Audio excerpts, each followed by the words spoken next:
Hello, hello, and welcome to Keyboard. I am Tembi, and I am here with the incredible music director, performance coach, sheet music expert, archivist, orchestra conductor, record producer, singer, Michael Lavine.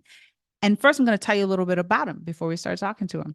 Michael Lavine has worked as a musical director, pianist, vocal coach, and singer all over the world. He musically directed a concert of the works of Stephen Schwartz, featuring Stephen himself, then Ben Vereen, Paul Schaefer, Alice Ripley, Daisy Egan, Constantine Maroulis, and more. He's produced and musically directed Rediscovered Hamlish, a CD of previously unrecorded songs by Marvin Hamlish, featuring Kelly O'Hara and other Broadway stars. Michael conducted The Little Mermaid at Lyric Theater of Oklahoma, starring Emily Skinner, musical directed Comden and Green's Billion Dollar Baby at Off Broadway's York Theater, starring Kristen Chenoweth, Mark Kudish, and Debbie Gravitt, as well as Burton Lane's Carmelina, also at the York.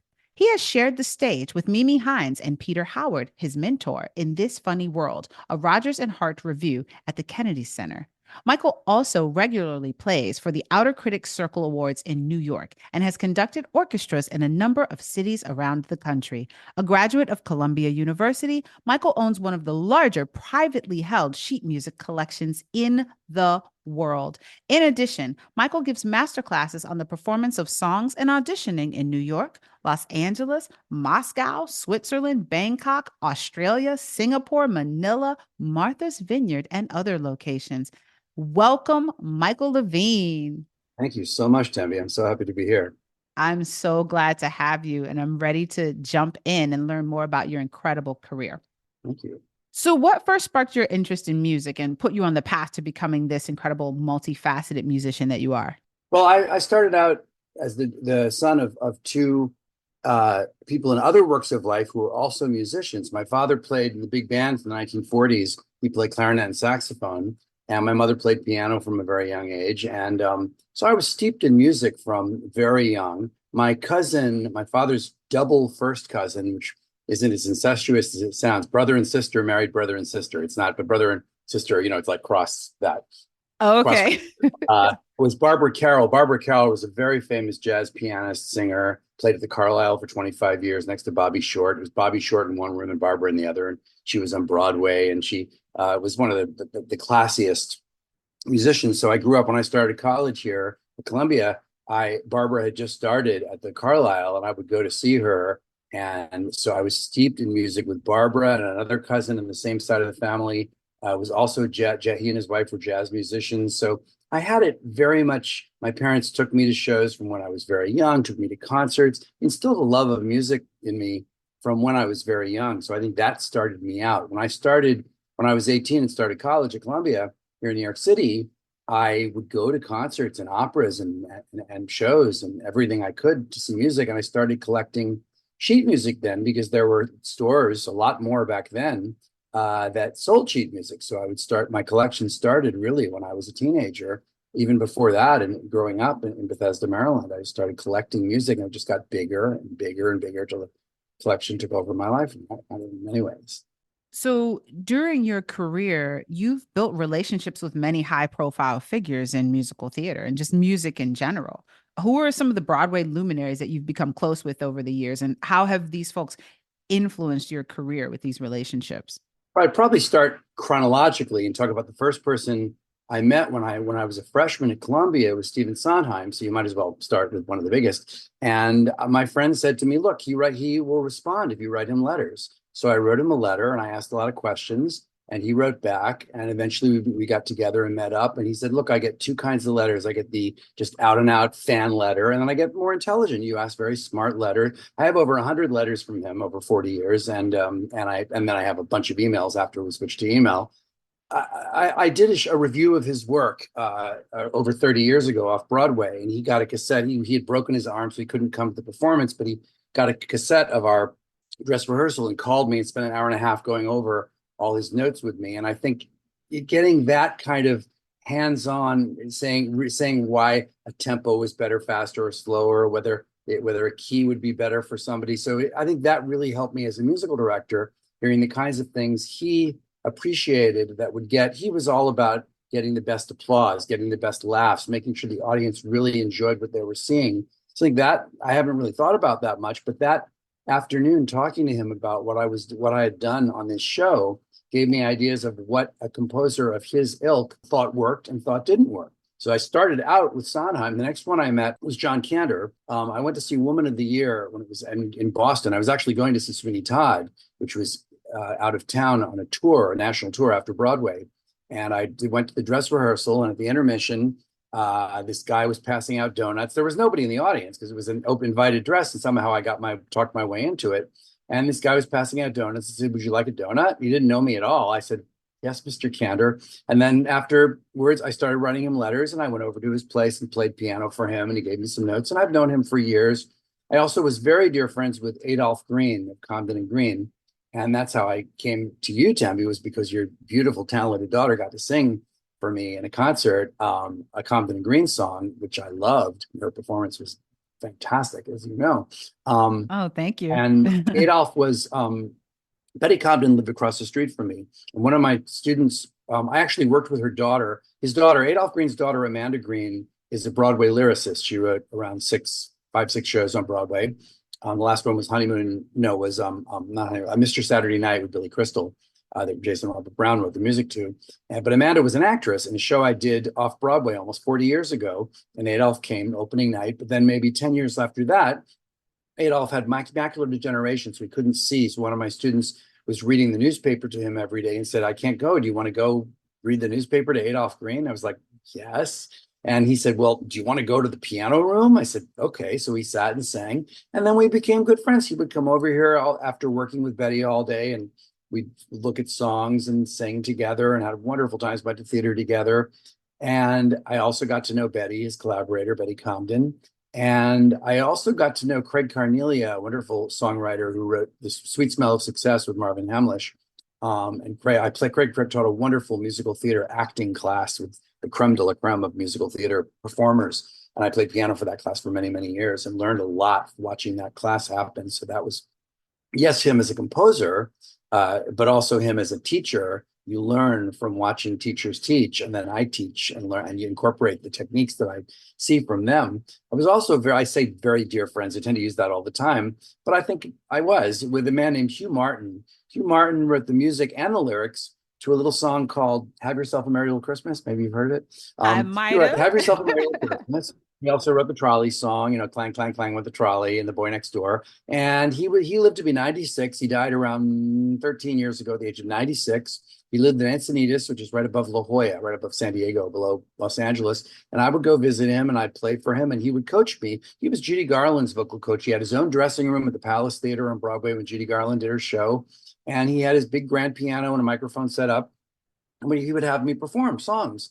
And he would say, "Now do it again, Michael. Now you got to do this and this." He would give me notes. And I thought, boy, this is the guy that gave Judy Garland notes and he's giving me notes. So that really helped informed my my work as a performer, as a singer, telling me not to sing so much, to listen to the lyrics, which Adolph would do sometimes here when he was here with students. So there's so many songwriters. I also became friendly with Sheldon Harnick, who wrote Fiddler on the Roof, and She Loves Me. And Sheldon did a bunch of, over the years, did some recording with me, did some performance in various venues with me.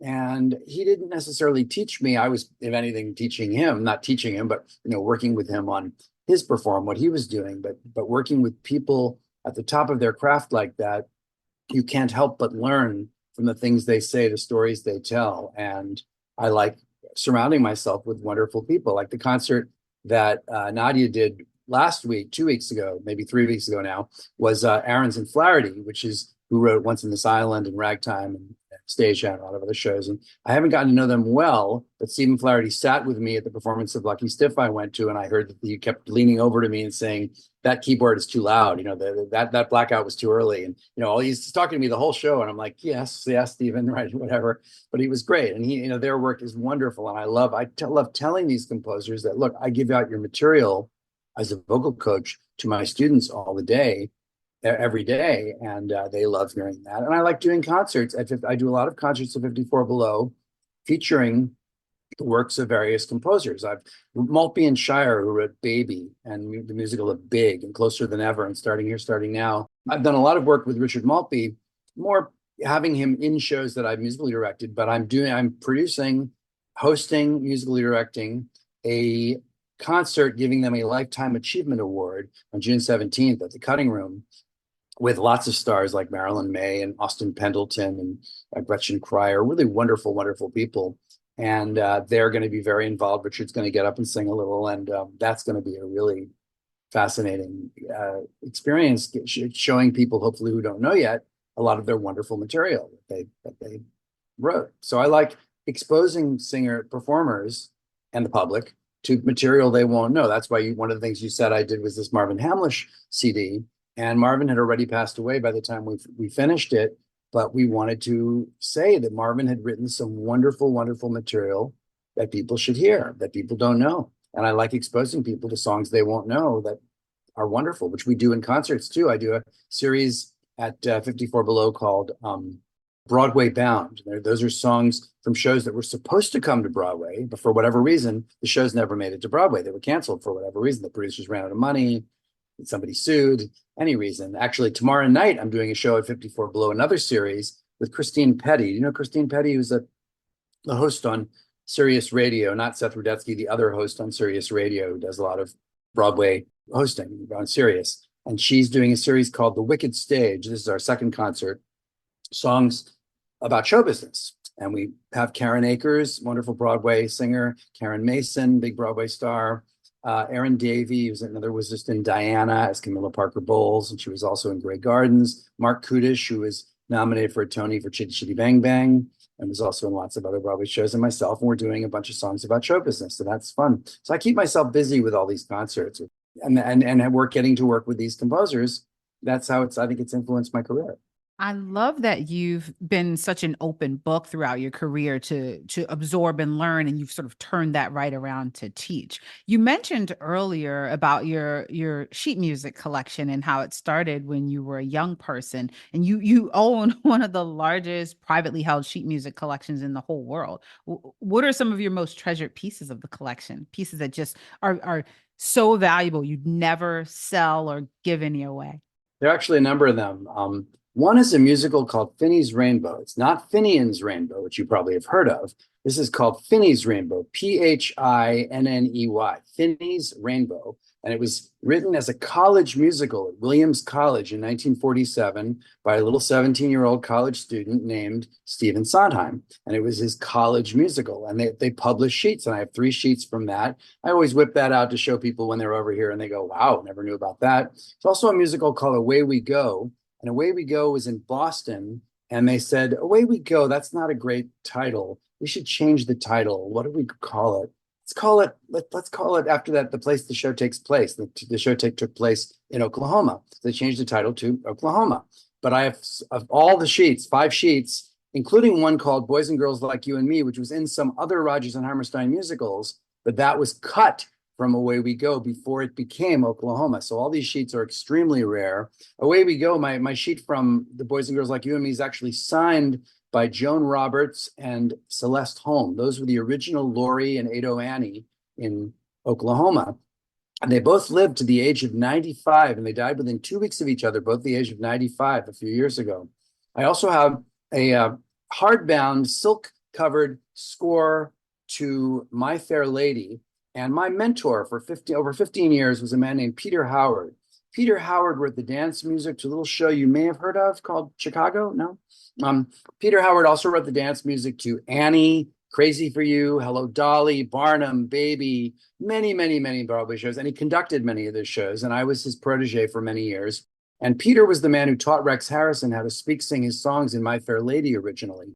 And when Peter died around 15, 16 years ago, I inherited all his sheet music. And one of the things I inherited was a hardbound score to My Fair Lady that's signed by Rex Harrison, Julie Andrews, Stanley Holloway, Robert Coote, Michael Patrick King, the leads in My Fair Lady, but also signed by Lerner and Lowe and Moss Hart and Hanya Holm and Franz Dollars, the orchestrators, the choreographer, the director, the writers, everybody involved with My Fair Lady. So that score is pretty rare and pretty valuable to me. There are a number of scores, things over the years that were put out in limited editions. I have, again, a silk-bound hardcover vocal selections to Red Hot and Blue, which is numbered and signed in the back by Cole Porter.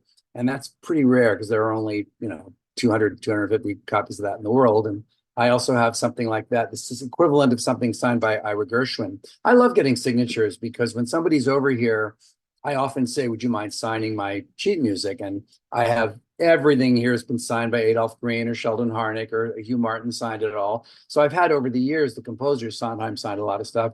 I just like getting people to sign these things because not because of the value. Yeah, I guess it's valuable, but I want it because it's me. I like them to say something clever. When I have actors here who are in musicals that I have vocal selections, you can go through all my vocal selections and I can pull out and show you some of them just packed with signatures over the years. Sometimes I'll loan it to somebody who's in a show and he gets everybody backstage to sign it. And that always means a lot to me. I don't know how valuable that makes it, but it's certainly treasured. If you ask me what is my most treasured, anything that was signed by those people are things that I just welcome and love sharing with people. Yeah, that's really interesting because you give it you bring the music to life with that connection, right? The human connection as opposed to it just being, okay, I have these things that have value. You really bring it to life. I really love that. And you have a very extensive knowledge of musical styles and periods and traditions and genres. How do you use this deep knowledge to shape musical arrangements and guide your performers towards success? Well, yes, I definitely know a lot of different styles and periods, and because Broadway's been around for over 100 years, over the years, it's changed. You can go through every decade, and it's a different kind of like Broadway of today. A lot of Broadway of today is more pop or rock, or it also gets into jukebox musicals where they use famous songs that existed already that they incorporate into a show. And when I'm arranging a song, I mean, I don't really go out and put it down. I will come up with an arrangement and then usually send it to somebody to put down on paper for me. But I'll look at what the composer wants to do for their audition or for their performance or for their cabaret act or club act or a party they're doing. So many things when you're a pianist that you tailor it for the specific performance that's being done. And sometimes I will always talk to my students about shaking up a song and making it different than it normally would sound. I say to my students sometimes when I'm coaching them that they should think of every song they're choosing for any specific audition as the cut song from the show they're auditioning for. So the song is so specifically right for that show and that character that the director behind the table is thinking, wow, I could have heard our character sing that song. Now, it may involve changing the time signature, which is very obscure, changing a 4/4 song to a 3/4 song, changing the tempo, making it faster or slower, changing the style, making it sometimes there's a contemporary musical theater song by Maltby and Shire I was talking about. And I have a friend, Jen Colella, who's the star of Suffs now on Broadway. And she used to sing that for every single audition and she would just tailor it. So when she went in for her first big Broadway audition, they were doing a musical of the movie Urban Cowboy years ago, and they need a country song. And this is clearly not a country song. It's a contemporary musical theater song, but she sang it with a twang. Didn't really change too much about it, made it as if it was a country song, and she got her first starring role on Broadway singing a song that's definitely not a country song and turning it into a country song. I even encourage my students sometimes to change the lyrics of their song, to change what they're wearing, change their acting beats, make the song so specifically right for that particular song that we behind the table go, thank you for preparing the perfect song for this audition. Or if it's a cabaret act, see what they want to do with the cabaret act. Even talking to the director of the cabaret act, figuring out how you can make the song right for what the performer is doing in the context of their whole act. And hopefully that will make the act go well, just as hopefully when I work with them on the right song, the right style of their song for an audition, it will hopefully, I mean, my favorite thing, of course, is hearing from a student, boy, that audition went fantastic and they loved it. And they said, how did you come up with that? And they credit me. And sometimes it's a very difficult song they have to learn. And I teach it to them and they were, wow, how did you learn that song? Boy, it's nice to know that it works sometimes, right? Yeah, that's fantastic. Now, it's clear that you have a strong love and appreciation and respect for the canon, right? The Broadway canon. And you've produced several albums of show tunes called the Lost Broadway CD series. Can you talk about the importance of preserving this music? Sure, we call it actually Lost Broadway ... and more because the and more means we can do anything we want to kind of incorporate into the series. But the idea of it was like we did with the Marvin Hamlish CD, was to record songs that had never been recorded before. So we went through shows going back to going back over 100 years, and looked at songs that hadn't been recorded over the years and said, what can we record? Can we get them from the composer? I started out working with a producer named Bruce Yacco, and I'm not working with Bruce anymore, but now I've been putting them out. I haven't really put them out in a while. I've got a lot in the can that I've arranged and mixed and mastered, and they're all kind of ready to go. And I just think it's nice to get it out there so that years from now, when I'm gone, when we're all gone, people will find these CDs. They won't know what a CD is, but they'll find them online as an MP3 or whatever they are. And they'll say, oh, this is a wonderful song. And hopefully the music, I will get the music out there wherever I decide to leave my music, whether it's the New York Public Library or the Performing Arts or the Library of Congress, somewhere, so that people can say, now, if they can't, they can always transcribe the music from the recording. But just, I mean, preserving it is nice to preserve it with a recording, but preserving it so that people will be able to play on the piano and sing it and say, how can I get this music out there? Want to record this, want to sing this music in venues. And I think that's important so that years from now, when we're all gone, people will still be able to find these songs. We had a guy named Robert Waldman. He wrote a show called Here's Where I Belong. Here's Where I Belong was a 1967 one-night flop on Broadway, but it was a musical version of the movie and novel East of Eden by John Steinbeck. And it was the first book musical by Terrence McNally, who later went on to write Ragtime and Full Monty, many other musicals, the libretti. But this was his first libretto. And I went to Robert Waldman's apartment, and he had written a counter melody for a song. And Heather McRae, who was the lead in the movie, whose father in the musical, her father was Gordon McRae, who was Curly in the movie of Oklahoma and Billy in the movie of Carousel, famous movie star.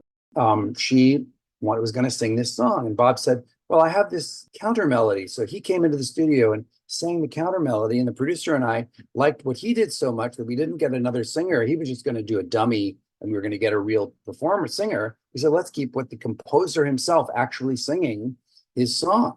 And we also, with this series, I do a lot of songs that were cut from these shows. A lot of times musicals have songs in them that for whatever reason, they call it killing your children or something like that, because these are songs that are so important to you, but for whatever reason, they don't work in the show. It could be a wonderful song, but it adds time to the show and we have to cut time. It just doesn't, they fire the actor, get rid of the character. It just is extraneous. It doesn't further the plot of the character in the show. Yet these songs sometimes are wonderful. So I say, let's record these. And that's what it's preserving them and getting them to know that just because the song was cut, it doesn't mean it's not wonderful. It just didn't fit the moment in the show. There's so many ways to preserve this music. And I don't need to preserve, If I Loved You from Carousel or Oh, What a Beautiful Morning, because everybody knows that. I want to preserve the things that people don't know so that people will say, these are wonderful songs that I should really keep out there. That's why I like showing this material to my students here and to people working on cabaret acts.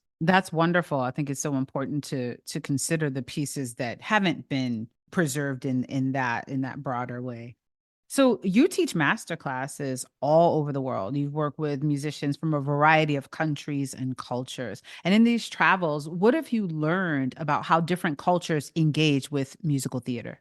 Interesting. A lot of cultures, a lot of countries I've gone to, some of them don't do much musical theater, and they're coming to it with really letting me take over. And what I'm showing them is something that's brand new to them. They never really thought about.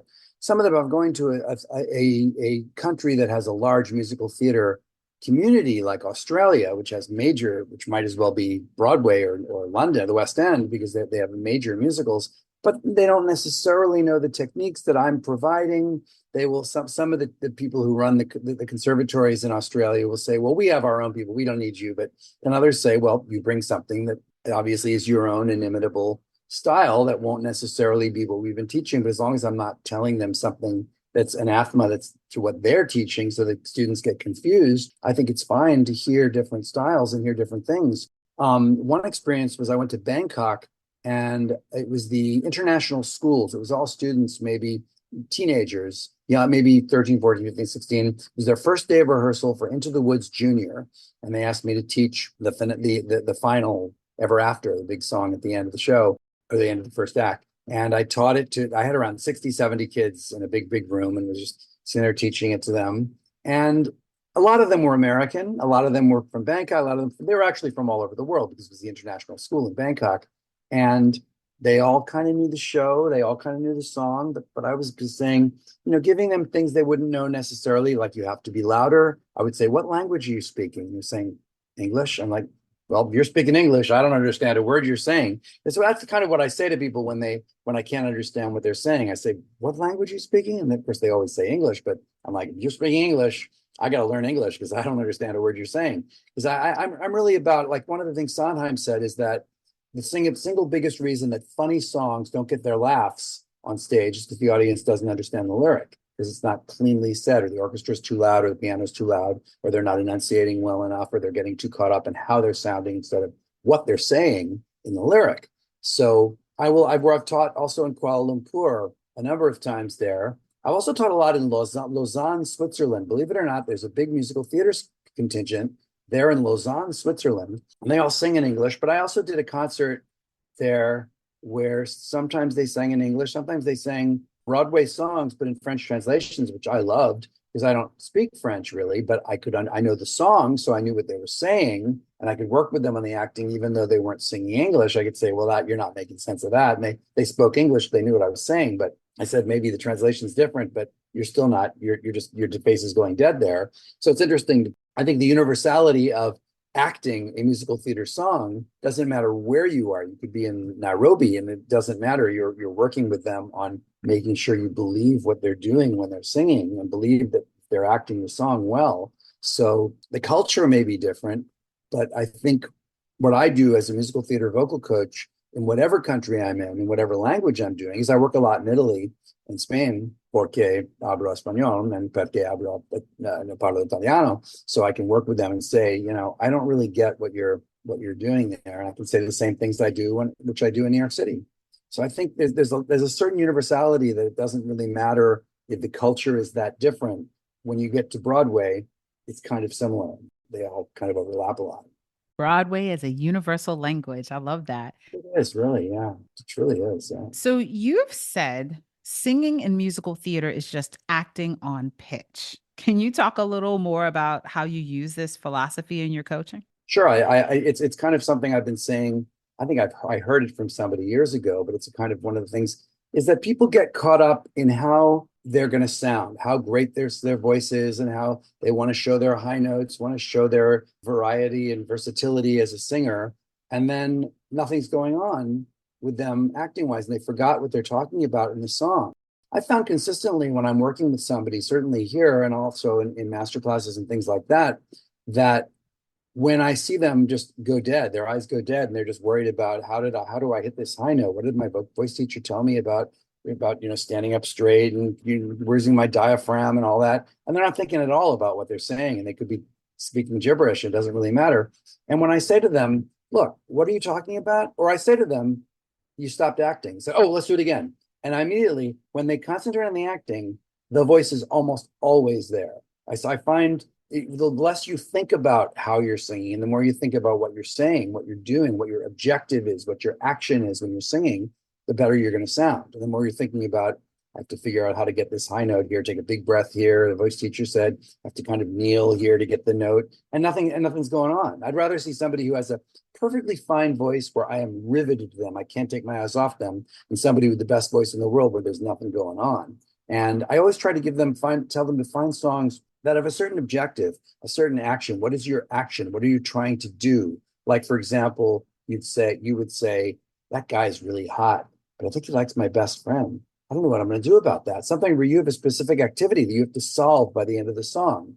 Very few songs are going to be that specific, but with every song I'm working with them on, I will always say, what are you doing?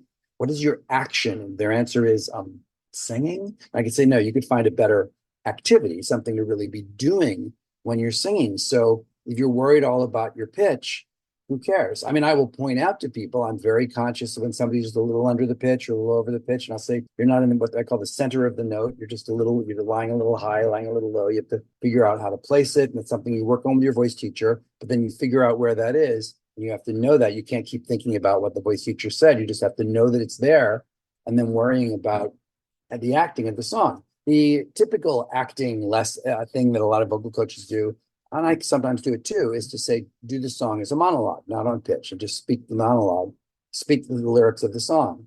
And songs aren't meant necessarily to be poems read without singing, but sometimes you'll find things when you read the lyric of a song, not on pitch, and just read it spoken, and say and see where beats lie, where things land, which may not land necessarily in the musicality of the song when you add music, but it will give you ideas that you can incorporate when you add the pitch on.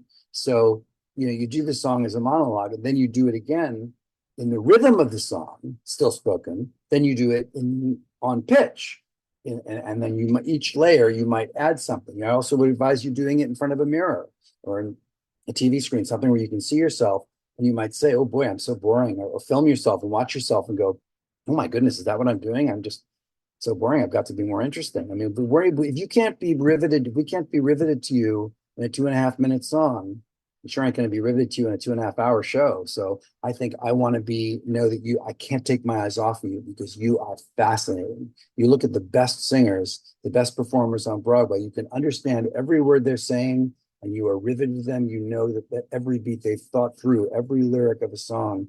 I saw Old Friends, which is a review of the works of Stephen Sondheim. It's coming to Broadway next year. I saw it in London last year.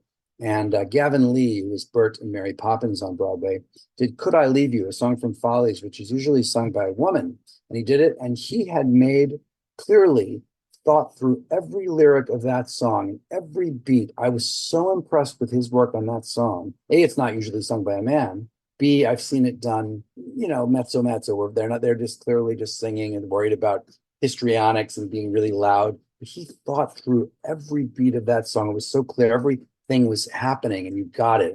When seeing something like that just makes me so much more inclined to want to work with people like that. So what's next for you? What upcoming projects are you working on and excited about? Well, I've told you about those things that I have coming up tomorrow night at 54 Below. Mm-hmm. And then 2 weeks from Monday at the Cutting Room, that Maltby and Shire show. I tend to get a little booked up with concerts here. So I take holidays, perhaps a few too many than I should, but I came to the realization a year or two ago that you can't take it with you when you go. And I thought, what am I saving money for if not to experience the world and do holidays? So earlier this month, I went on a holiday to Costa Rica for 10 days, and it was just fantastic. And I'm going next month, less than a week after this Maltby and Shire tribute. I'm going to Europe and Asia on a major 3-4 week holiday to London, Lisbon, Bangkok, Dubai, Milan, Bangkok and all over Asia, and then eventually Milan and all over Italy, and then finally home on July 15th. So just a major holiday. So that's not a project because I'm not going to do any teaching. It's just a holiday. And I'm very excited about that. And then when I get back, literally I get back the 15th, a week later, I'm doing a concert at 54 Below of the songs from The Rink. The Rink is a musical that starred Chita Rivera and Malazza Minnelli around 40 years ago. It's by Kander and Ebb. And it's got some great songs. We have wonderful performers, Karen Ziemba, Caroline O'Connor, some of the top Broadway talent. They had a big sale for 54 Below the other day, and we sold already half of the house. So we've already sold almost 60 tickets. So I think it's going to be sold out pretty quickly. And that's very exciting. I do a lot of work with Charles Kirsch, who was the host of the show I did with Nadia the other day. He's a 16-year-old podcaster, has a podcast called Backstage Babble, he's done almost 200 interviews with some of the top Broadway people. And we do a lot of things together at 54 Below and at this other theater we did with Nadia. And I love doing things with him. He's 16 going on 40. He knows his stuff, really, really smart. And so I look forward to that. I keep pretty busy and always have concerts in the mind, which is why I take these vacations, because you get so stressed out with the concerts. You're like, I need a break. I need some time just to make myself sane. Yeah, I mean, I love that you have self-care as a priority in your life, having accomplished so much.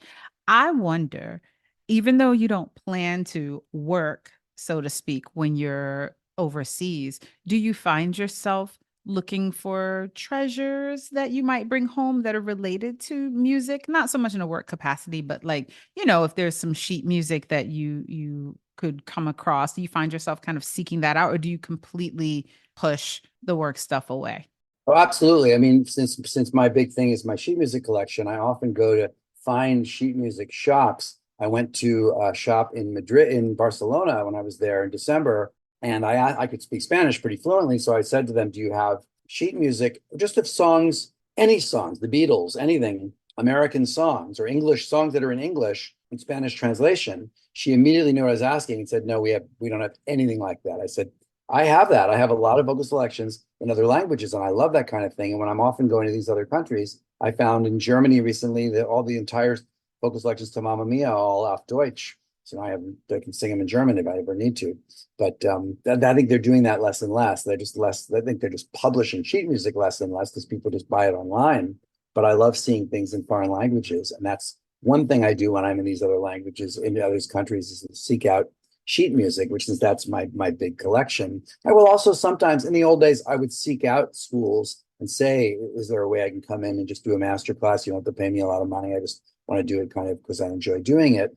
But at this point, it's tough to find. I think they're always complaining, saying we don't have any money. I'm saying I don't even care about the money. I just wanted to do it because it's fun to do. But I might do this vacation. I think it's just going to be a vacation. We'll see. Maybe I'll find something to do. Good, good. Yeah, that self-care is really important when you're working so hard. I agree.